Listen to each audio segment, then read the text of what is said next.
Chandigarh mayor चुनाव में supreme court के फैसले के बाद इस मामले में राहुल गांधी का बयान सामने आया। फैसले पर प्रतिक्रिया देते हुए राहुल गांधी ने बीजेपी पर बड़ा हमला बोला और कहा कि मसीह तो मोहरा है।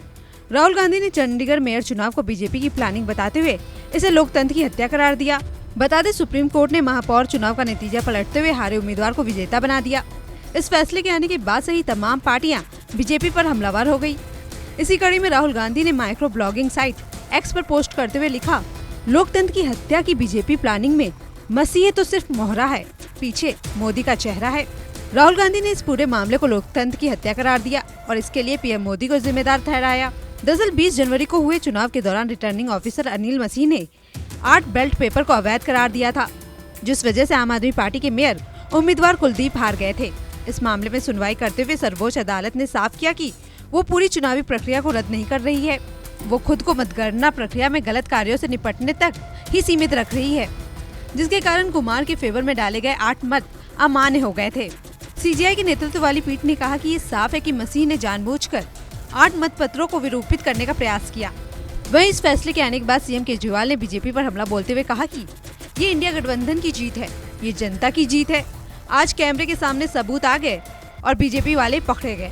आप भी सुनिए इस फैसले के आने के बाद क्या कहा सीएम केजरीवाल ने। हम सब ने देखा कि किस तरह से चंडीगढ़ के चुनाव में साफ साफ था कि 20 वोट इंडिया गठबंधन के थे, 16 वोट बीजेपी के थे। 20 में से 8 वोट किस तरह से इंडिया गठबंधन के वोट गलत तरीके से इनवैलिड डिक्लेयर कर दिए गए और इंडिया गठबंधन के कैंडिडेट कुलदीप कुमार को हारा हुआ डिक्लेयर कर दिया गया, बीजेपी के कैंडिडेट को जीता हुआ डिक्लेयर कर दिया गया। मामला जब सुप्रीम कोर्ट में गया तो सुप्रीम कोर्ट ने बहुत जल्दी सुनवाई करके और आज जो पूरा जो प्रोसेस भी था, किस तरह से माननीय सुप्रीम कोर्ट ने सारे बैलेट पेपर मंगाए अपने पास, बैलेट पेपर खुद देखे और आज रिजल्ट डिक्लेयर कर दिया। ये मुझे लगता है कि भारतीय इतिहास के अंदर शायद पहली बार हुआ है। हम सुप्रीम कोर्ट का बहुत बहुत शुक्रिया अदा करते हैं कि इतने कठिन समय में आज जो देश के अंदर जो हालात हैं, पूरा डिक्टेटरशिप चल रही है, जनतंत्र को कुचला जा रहा है जगह जगह, सारे इंस्टीट्यूशंस जो हैं वो एक तरह से कुचले जा रहे हैं, रौंदे जा रहे हैं। ऐसे में सुप्रीम कोर्ट का ये जो फैसला है ये बहुत मायने रखता है जनतंत्र के लिए और जनतंत्र को बचाने के लिए ये सुप्रीम कोर्ट का फैसला बहुत अहम है। इंडिया गठबंधन, इसलिए हम सुप्रीम कोर्ट का बहुत बहुत शुक्रिया अदा करते हैं। इंडिया गठबंधन की ये बहुत बड़ी जीत है, पहली जीत है, बहुत बड़ी जीत है और बहुत बड़े मायने रखती है। एक तरह से उन लोगों से छीन के लाए हम लोग ये जीत। उन लोगों ने तो चोरी कर लिया था ये चुनाव, उन लोगों ने तो वोट चोरी कर लिए थे, लेकिन हमने हार नहीं मानी।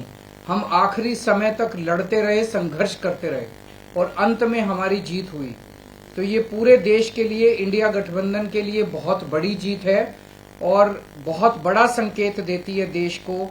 जो लोग कहते हैं कि बीजेपी को हराया नहीं जा सकता, बीजेपी को हराया जा सकता है, एकता से हराया जा सकता है, अच्छी प्लानिंग और स्ट्रेटेजी से हराया जा सकता है और मेहनत से हराया जा सकता है। ये इस चुनाव के नतीजों ने साबित कर दिया। तो मैं नमस्कार, मैं हूं मानक गुप्ता। अगर आपको हमारा ये वीडियो पसंद आया हो तो इसे लाइक और शेयर जरूर करें और हाँ, हमें सब्सक्राइब और फॉलो करना ना भूलें ताकि आप देश और दुनिया की कोई खबर मिस ना करें। तो जुड़े रहिए हमारे साथ और देखते रहिए News 24।